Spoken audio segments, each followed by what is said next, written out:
രാഹുൽ ഗാന്ധിയുടെ സ്ഥാനാർത്ഥിത്വം വഴി ദേശീയ ശ്രദ്ധ മാത്രമല്ല ആഗോളതലത്തിലും വയനാടിന് പ്രാധാന്യം കൈവന്നിരിക്കുകയാണ്.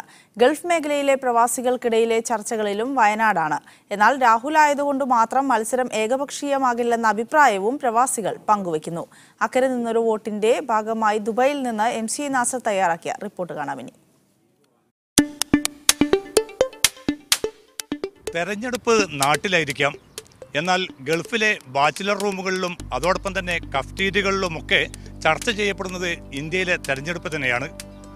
അക്കരെ നിന്നൊരു വോട്ടിന്റെ ഭാഗമായി ഇത്തവണ നമ്മൾ ചർച്ച ചെയ്യുന്നത് വയനാടിനെ കുറിച്ചാണ്. ഇത് ദുബൈ ഇന്റർനാഷണൽ സിറ്റിയിലുള്ള ഒരു കഫ്റ്റീരിയയാണ്. ഇവിടെയുള്ള മലയാളികൾക്ക് വയനാടിനെ കുറിച്ച് എന്താണ് പറയാനുള്ളതെന്ന് നോക്കാം. ശരിക്കും പറഞ്ഞാൽ ഭയങ്കര ത്രില്ലാണ്.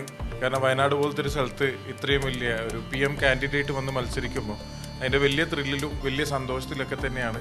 പിന്നെ ന്യൂസ് ചാനലും മറ്റൊക്കെ ആയി ഇപ്രാവശ്യം വയനാട്ടിൽ വന്നതിലും ജനങ്ങളുടെ ആ ഒരു കൂട്ടായ്മയും ആ ഒരു തിരക്കൊക്കെ കണ്ട് വളരെ സന്തോഷത്തിലാണ്. വലിയ പ്രതീക്ഷയിലുമാണ് രാഹുൽ ഗാന്ധിയുടെ കാര്യത്തിൽ.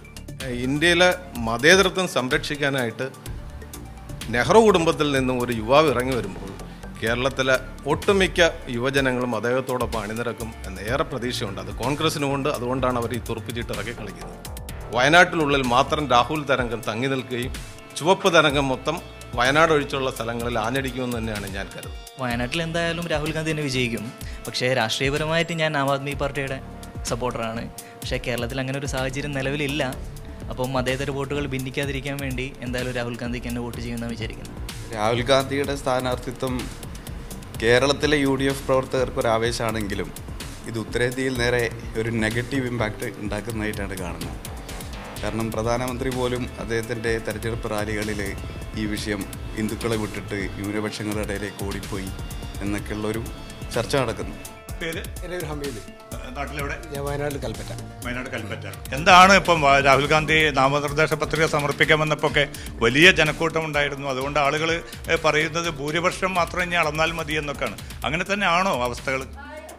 അതായത് പിന്നെ ഇങ്ങനെ ഒരു സംഭവം എന്ന് വെച്ചാൽ അത് UDF ആണ് സംസാരിക്കുന്നത്. ഞാനൊരു CPM കാരനാണ്. അപ്പോൾ ഭൂരിപക്ഷം കൂട്ടുക എന്ന് പറയുന്നത് ഞങ്ങളെ സംബന്ധിച്ചിടത്തോളം ഞങ്ങളെ സ്ഥാനാർത്ഥി ജയിക്കുക എന്നുള്ളതാണ്. ഞങ്ങൾ ജയിക്കാൻ വേണ്ടിയാണല്ലോ സ്ഥാനാർത്ഥിയെ നിർത്തിയത്. പിന്നെ ഈ മതേതരത്തിൻ്റെ ഈ ഒരു രാഹുൽ ഗാന്ധി വന്നതോടുകൂടി മതേതരത്തെ സംരക്ഷിക്കാൻ വേണ്ടിയിട്ട് ഇങ്ങനെ എല്ലാവരും സപ്പോർട്ട് ചെയ്യുന്നുണ്ടല്ലോ. പക്ഷേ ഞങ്ങൾ ഒരിക്കലും എന്തെന്നില്ല എന്ന് വെച്ചാൽ ഞങ്ങളുടെ പാർട്ടിക്ക് വേണ്ടി മാത്രമേ വോട്ട് ചെയ്യുള്ളൂ. സുനിലിന് വേണ്ടി മാക്സിമം നമ്മൾ വോട്ട് പിടിക്കാൻ നോക്കും.